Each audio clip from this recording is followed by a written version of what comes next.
O Internacional enfrenta nesta quarta-feira a equipe do Caxias no estádio Beira-Rio. O técnico Mano Menezes deverá retomar o esquema utilizado ao longo dos últimos jogos no setor do ataque. No mercado de transferências, a direção ainda avança a passos lentos em busca de reforços. O presidente Alessandro Barcelos atualizou a situação envolvendo Vitão, Johnny, Maurício e também Bruno Mendes, que aparece como uma possibilidade para a zaga colorada em um futuro próximo.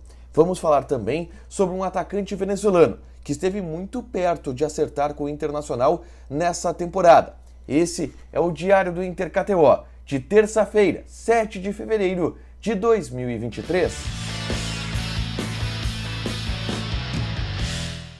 Tudo bem, gente? Obrigado pela participação aqui. Não esquece de deixar teu like, te inscrever, de ativar as notificações. Bora falar do Internacional aqui no A Dupla. Nesse vídeo, um resumo do que de mais importante aconteceu no noticiário colorado ao longo dessa terça-feira. Eu começo falando sobre o treinamento que aconteceu à tarde no CT Parque Gigante. O técnico Mano Menezes fechou a atividade e nesse treinamento definiu a equipe que enfrenta nessa quinta-feira o Caxias, nessa quarta-feira, aliás, o Caxias pelo Campeonato Gaúcho.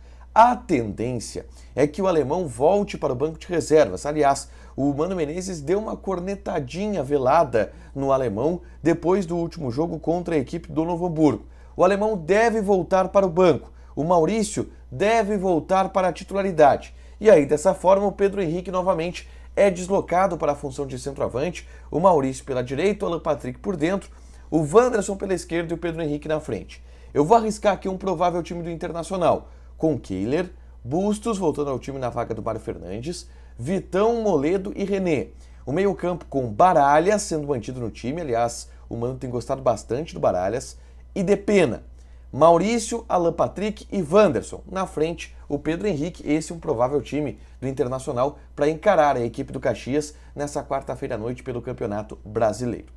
Aliás, o Inter divulgou a lista de relacionados para esse confronto pelo Campeonato Gaúcho.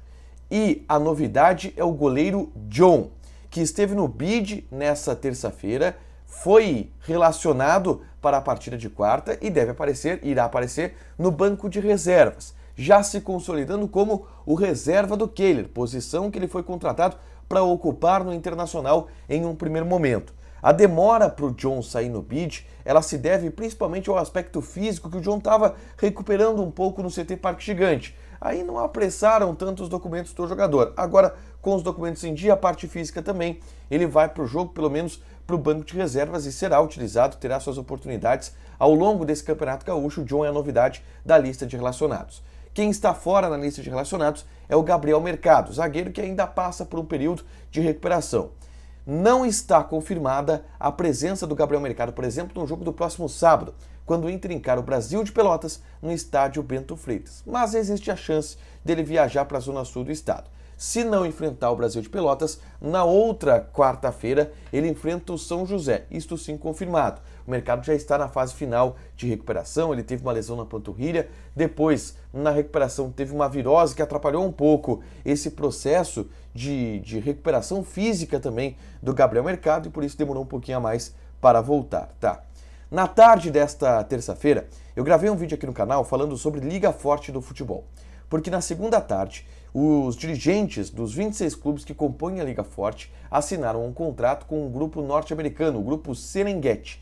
E esse grupo está fazendo um aporte de 2,3 bilhões de reais na liga que até o momento tem 26 clubes. Esse aporte pode aumentar para 4,8 bilhões. E existem regras para a utilização desse recurso. E o Inter vai receber em torno de 200 milhões de reais. Eu dei detalhes aqui, é só clicar para assistir e entender um pouco mais quanto de dinheiro chega para o Inter, quando esse dinheiro chega para o Inter e mais do que isso, o que o Inter pretende fazer com essa grana que vai arrecadar através da Liga Forte do Futebol, tá?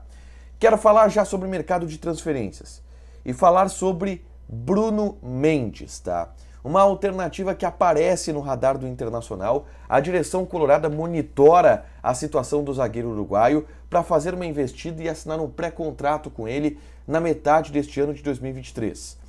O Bruno Mendes tem contrato até o fim do ano. Então, se assinar o contrato com ele na metade do ano, pensando no início da próxima temporada, ele pode vir de graça.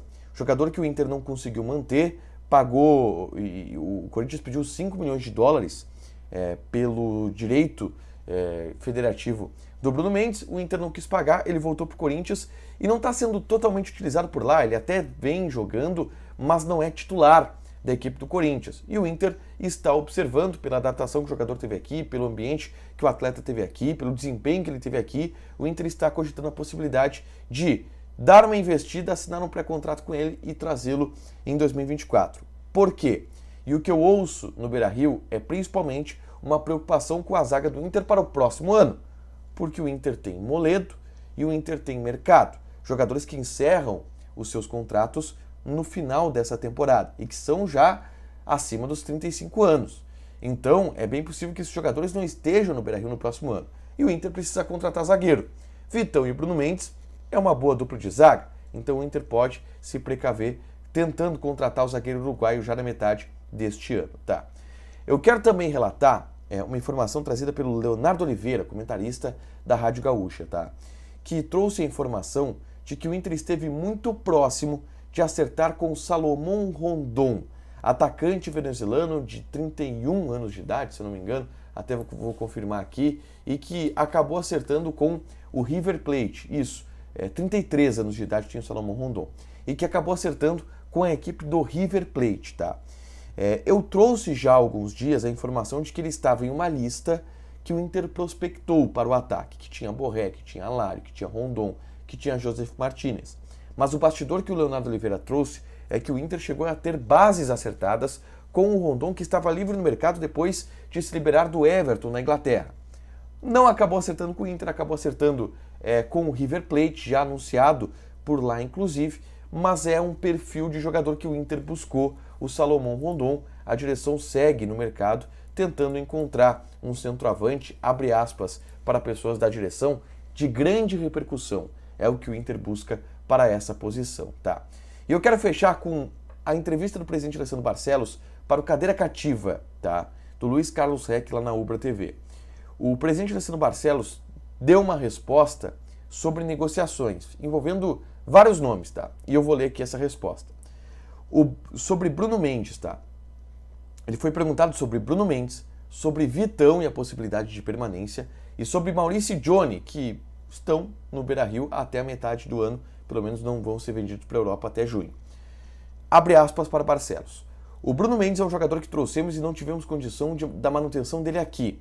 Não existe nenhuma tratativa nisso, para que o Bruno Mendes venha. Em relação ao Vitão, estamos dentro dos prazos e nossa estratégia. Nosso otimismo é grande para que em junho termos esse desfecho. Lembrando, o Inter ainda espera e tem sinalizações da FIFA de que a normativa que mantém o Vitão aqui em Porto Alegre pode ser ampliada. E dessa forma o contrato dele lá na Ucrânia acabaria e o Inter teria o jogador de graça. É essa estratégia que o Inter está adotando. Sobre Maurício e Johnny, seguem conosco e são importantes. É um esforço nosso a permanência deles. Nem tanto.